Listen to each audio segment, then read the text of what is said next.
K9 Dog Training Unit in Nyeri, Ruringo, previously occupied by the tribal police plus the notorious Home Guards. But first things first, this is Kenya Power's substation in Ruringo, Nyeri. It is around this location that we had one of the most hidden detention camps. It was not even recorded or registered under the official numbers of detention camps by the colonial government. But today, for the first time, I want to reveal it to you. Our journey to find out the truth shall start in the Museum of Nyeri, previously a colonial family court. This is the list of the detention camps during the Mau Mau emergency in the Museum of Nyeri, and yes, it's not comprehensive, but let us focus at the last detention camp on the list, which is Mbaa-Inĩ Rehabilitation Camp. For the few people who are very lucky to have this book, if you open some few pages ahead, you are going to see in Nyeri District we had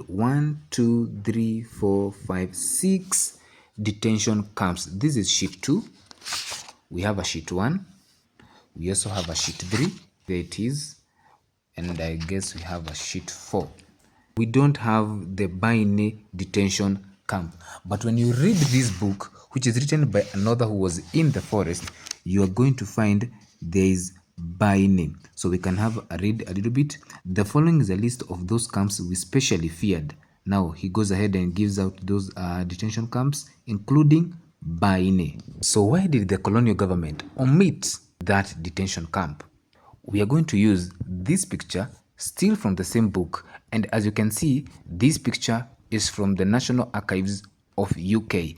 The reason why this book is a bit expensive is because it has so many pictures from the archives of UK. Getting a hold of these documents, you'll have now to pay lots of money to access them.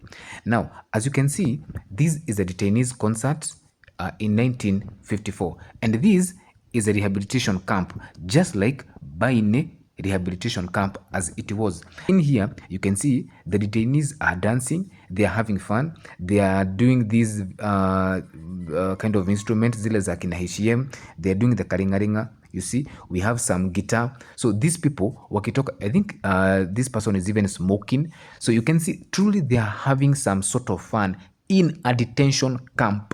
But it's not just a detention camp, it's a rehabilitation center whereby, you are instilled good morals, you are told now be a Christian. And I don't know why Christians have a lot of problems when I say that in detention camps, this is where people are being forced to be Christians, but psychologically, not being beaten, all right, but being forced psychologically to admit that now you have been a Mau Mau and now you're going to do away with it so that you can now have a good life. And this was the good life. So I tend to think that because the detention camp was small, it did not hold so many people. Probably they saw it not fit to write it. But as for this one, it was registered, probably because it had so many people. As you can see from this book, it's at the river, 1800 total capacity. Adult men, we had 705. Now, usifikiri hizi ni the true figures. Of course, they distorted this information. It's not yet even here. Hapa hivyo kwa miscellaneous. Now, this happens to be the ground where Mbaa-Inĩ detention camp was situated, and it was strategically placed just next to what was the grounds of Home Guards and the tribal police. So I want to show you how close it would have been for a tribal police to run from his camp to the detention camp. Everything pertaining the camp was destroyed except for some few colonial houses which are still standing. There is a Mabati village just next to where the camp was, and there it is. These mabati zile za kitambo ni very durable. Huwa zirot hivi. As you can see, they are in still some good shape. I think these were offices or something. Maybe they housed some authorities or something. I'm not aware of it. I tried inquiring from people, but they didn't know. And they were amazed that I am doing so much history, like wako, we kijana unafanya history kubwa aje unataka kujua hii maneno. Probably the innocent blood that was shed in the camps cannot let this village upgrade. Bado iko tuko mabati 60 years plus. What a shame.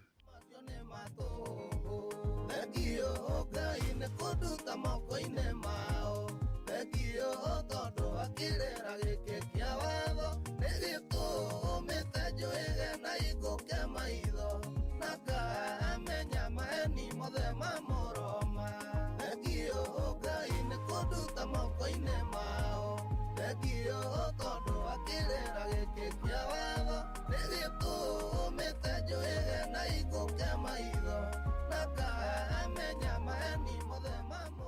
Some of the colonial houses around this place are managed by the Museum of Kenya, like this one. Now, hapa ni some few meters away from Mbaa-Inĩ Detention Camp, or the location where Mbaa-Inĩ Detention Camp was situated. Huku ni pande za Museum of Kenya, wala wanajua huku hivi. And these are the beautiful houses that your police officers sleep in.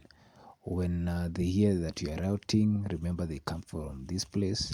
When they hear that you are advocating for good governance, they come from this place. When they hear that you are, advocating for good leadership, they come from this place. As you can see, the houses are very modern. The environment is very beautiful. It represents progress. The children there are playing. You can see those houses, very beautiful tiles, very beautiful environment. I wonder what they did to deserve such a good life. Opposite the K9 police camp is the Museum of Kenya, and there it is. Sasa hii ni pande ya nyuma. The Museum of Kenya, Nyeri, hosts two courts, the family court and the criminal court. Now what you're seeing is the family court, and if you had disputes in your home, you were not allowed to go to the council of elders. They were simply taken as people with no knowledge. Now you had to go to the court and settle your disputes there. Here's another Mabati house which is very similar to the ones in the Mabati village. Next to it is this building in the museum which served as the Colonial Criminal Court. Behind this building is a very important landmark in our country. It is the place where the Mau Mau planted or placed the Mau Mau flag. It is called the Mau Mau flag site.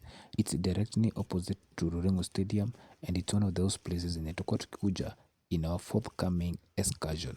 By the way, have you registered in our excursion?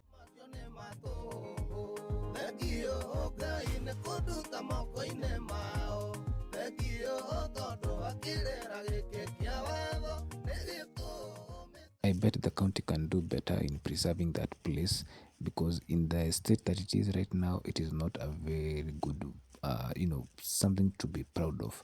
But anyway, we do what we do as Kenyans, neglecting our history and adoring the history of others. Kilometer or so from the museum utafika hii place ambayo ni junction ya kuenda Karatina na Othaya from Nyeri, inaitwa Rurigini, loosely translating to a place with a string. Now ilikuwa ni hivyo sababu mzungu alikuwa ameweka kamba hapa hivi ya kunitufai mtu umefika pande za Nyeri. Jeta kwa mwa Njoroge.